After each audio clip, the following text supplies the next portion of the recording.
بسم اللہ الرحمن الرحیم۔ السلام علیکم ناظرین، آج کی ویڈیو میں ہم آپ کو بتائیں گے پیغمبر خدا حضرت ابراہیم علیہ السلام کی ازواج مطہرات حضرت سارہ اور حضرت ہاجرہ کے بارے میں۔ ناظرین، جب نمرود نے حضرت ابراہیم علیہ السلام کو ملک بابل سے نکال دیا تو حضرت ابراہیم علیہ السلام ملک شام کی طرف روانہ ہوئے۔ ان کے ساتھ ان کی بیوی حضرت سارہ اور ان کے بھتیجے حضرت لوط علیہ السلام تھے۔ جب حضرت سارہ کا نکاح حضرت ابراہیم علیہ السلام کے ساتھ ہوا تو حضرت سارہ کافی آسودہ حال تھیں۔ ان کے پاس بہت سی زمینیں اور مویشی تھے۔ آپ نے تمام اموال حضرت ابراہیم علیہ السلام کو بخش دیے۔ حضرت ابراہیم علیہ السلام نے اپنی مہارت سے تمام امور کی اصلاح کی۔ مویشیوں اور زراعت میں ترقی ہوئی، یہاں تک کہ بابل میں کسی کا حال ان سے بہتر نہیں تھا۔ اس لیے یہ سارا مال نمرود نے حضرت ابراہیم علیہ السلام سے لینے کی کوشش کی، جس کا تمام احوال اور حضرت ابراہیم علیہ السلام کی ابتدائی زندگی پر تفصیلی ویڈیو ہم پہلے ہی بنا چکے ہیں، جس کا لنک ڈسکرپشن میں دیا گیا ہے۔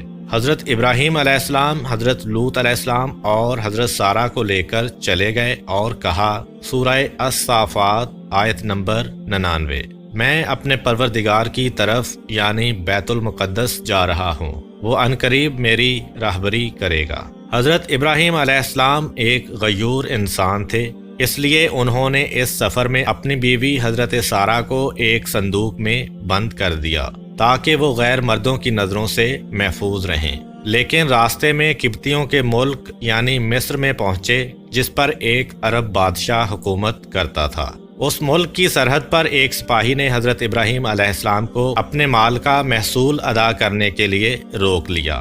وہ آپ کے سامان کی جانچ پڑتال کرتے کرتے اس صندوق کے پاس آیا اور بولا، یہ صندوق کھول کر دکھائیں۔ حضرت ابراہیم علیہ السلام نے کہا، فرض کرو کہ یہ صندوق سونے یا چاندی سے بھرا ہوا ہے، اب اس کے لیے جو کچھ تم چاہتے ہو میں وہ تمہیں دے دیتا ہوں، لیکن تم اس کو مت کھولو۔ اس نے کہا، جب تک صندوق نہ کھولو گے اس کا حساب نہیں ہو سکتا۔ اسی اثنا میں اس نے صندوق کو کھول دیا۔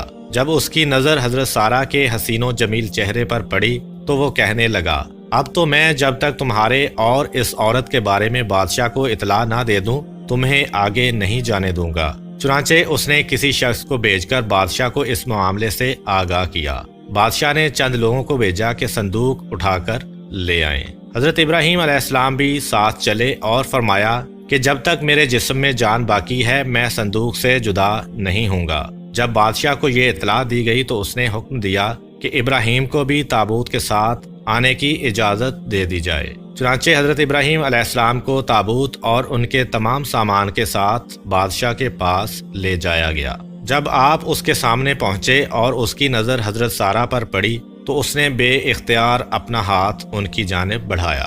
حضرت ابراہیم علیہ السلام جو غیرت و حمیت کا سرچشمہ تھے وہ سخت پریشان ہوئے اور ادھر سے منہ پھیر کر اللہ تعالیٰ سے کہا، پروردگار میرے اہل حرم کو اس شخص کے ہاتھ سے محفوظ رکھنا۔